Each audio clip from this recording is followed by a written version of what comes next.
Vamos a explicar en qué consiste una delegación legislativa de manera breve, concisa, y esta vez utilizaré un poquito una terminología que os sea fácil para entenderlo, ¿vale? Quiero que entendáis antes de empezar a hablar, que pongáis, por ejemplo, os metáis en la mente que existe, voy a poner un ejemplo. En el panorama laboral, del derecho laboral, imaginad que existen 50 leyes, ¿vale? 50 disposiciones que regulan muchos aspectos del ámbito laboral.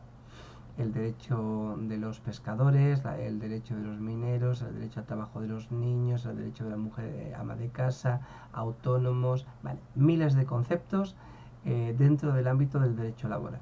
Pero claro, el legislador, en realidad, el juez, el ciudadano, lo que quiere es una normativa laboral que sea clara, concisa. No quiere leyes que regulen aspectos concretos y que además se contradigan unas leyes a otras.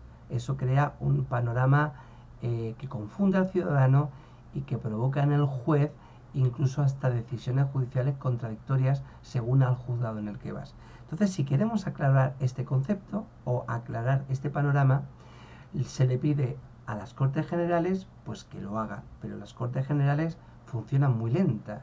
Hay muchos debates, se trabaja todo en pleno, se trabaja todo en comisiones, pero el caso es que es muy lento el Congreso y el Senado a la hora de trabajar o de resolver conflictos desde el punto de vista legal.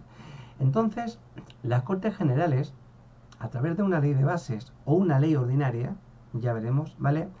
Imaginad que le dicen al gobierno, oye, te permitimos que, vamos a las dos ideas. Uno, imaginad que ponemos el mismo ejemplo para las dos leyes, para la ley de bases y para la ley ordinaria.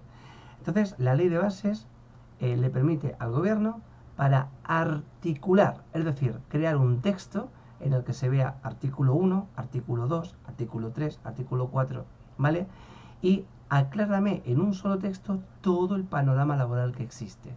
El gobierno lo coge, lo estudia, lo actualiza y crea un texto que pone artículo 1, artículo 2, artículo 3, artículo 4. Y a ese texto lo llama Real Decreto Legislativo, si lo firma el rey, o decreto legislativo. No lo llama ley, lo llama decreto legislativo. ¿Cuál es la característica de esta norma con fuerza de ley? Que sin ser una ley, ojo, ni derogar las leyes que haya en el ámbito laboral, lo que hace es que los jueces a partir de ahora, cuando haya un problema en el asunto laboral, cojan el decreto legislativo y no vayan los jueces a las leyes anteriores. Por eso se dice que el decreto legislativo tiene fuerza de ley, porque puede sustituir la fuerza que tenían las leyes anteriores, pero no las puede derogar. Para derogar una ley solamente está capacitado las Cortes Generales. Las Cortes Generales hacen las leyes, las Cortes Generales eliminan las leyes. Solamente pueden hacerlo ellos. Quiere decir que una vez elaborado el decreto legislativo, son las Cortes las que ahora irán poco a poco derogando las leyes anteriores e incluso podrán hacer que este decreto legislativo se transforme en una ley. Las Cortes pueden transformar este decreto legislativo en una ley, pero no tienen prisa, porque como tiene fuerza de ley, lo pueden estudiar con tranquilidad e incluso mejorarlo.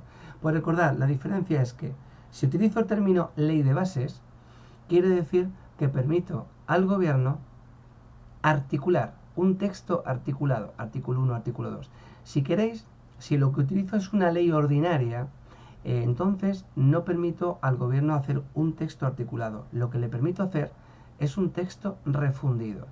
Un texto refundido, si queréis de manera muy sucinta, es como si fuera un cortapega. Coge lo mejor de cada ley y lo unes sin crear tú, sin ser tú el que creas la norma, sino que prácticamente respetas lo que hay y lo que haces es arreglar un poquito lo que había. Y eso sería un texto refundido frente a la ley de bases que sí permite al gobierno un texto articulado.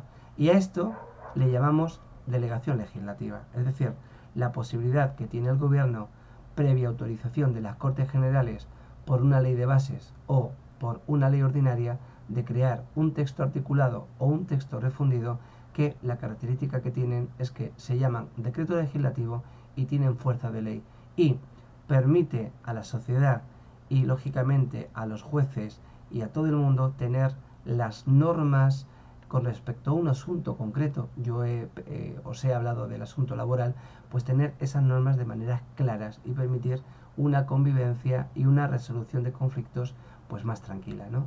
Hasta el próximo día.